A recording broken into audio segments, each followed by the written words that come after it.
Hey guys, if you have foot pain, you're going to want to tune in for the next few minutes because we're going to talk about how to get rid of it and how to know if it is plantar fasciitis or not. I'm Dr. Sarah Sewell from Resilience RX, and tonight we are talking about plantar fasciitis. So, plantar fasciitis is pain that typically occurs here on your foot. It can occur back in here too, but typically in through here. That pain is typically present when you first get out of bed in the morning. Those first few steps tend to be the worst. Or if you've been sitting for a while, you get up and you start walking. Those first few steps are also fairly uncomfortable. That's very typical of plantar fasciitis. Sometimes it gets better if you walk, sometimes it does not get better, and sometimes it hurts a lot more the next day.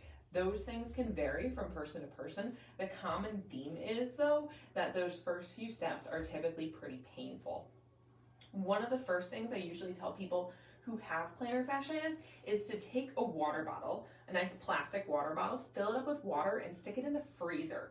When your foot's painful, take it out and roll your foot over that frozen water bottle, as opposed to just using a lacrosse ball or a foam roller. That can actually be really, really comfortable because it numbs the foot while you're rolling it out. Usually about 6 minutes tops is all you need there, and that can help quite a bit with the discomfort itself. In terms of fixing the plantar fasciitis, we typically target the entire calf and the foot.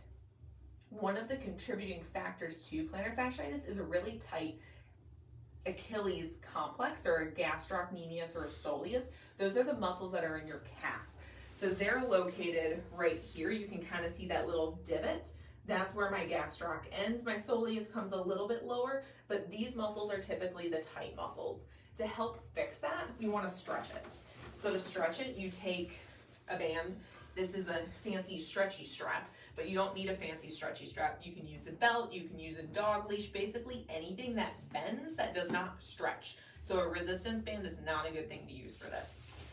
You are going to slip it around your foot. You're going to make sure your knee is straight, and you're going to pull your foot back towards you. So the knee being straight is really key here, because these muscles go all the way down through here. If your knee is bent, you're not stretching that muscle that crosses the knee. The calf muscles actually cross the knee, especially the gastroc.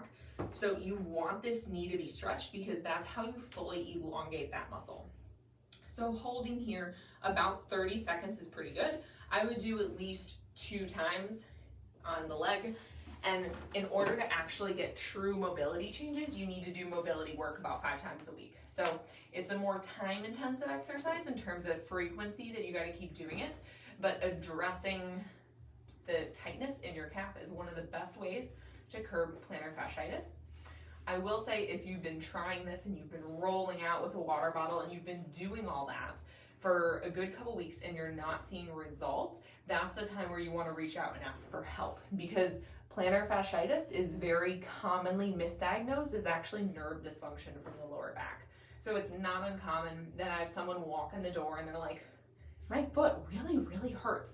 But then we do a thorough examination and we find out their foot's perfectly fine, and it's actually their back that's driving the symptoms, because there's nerves that start in the back that go all the way down to the foot.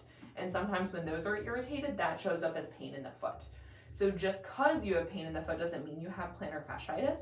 But if you aren't sure, trying this exercise for a few weeks, seeing if you get improvement, is a good way to start to help figure out if your foot pain is truly coming from your foot or if it's coming from a different source.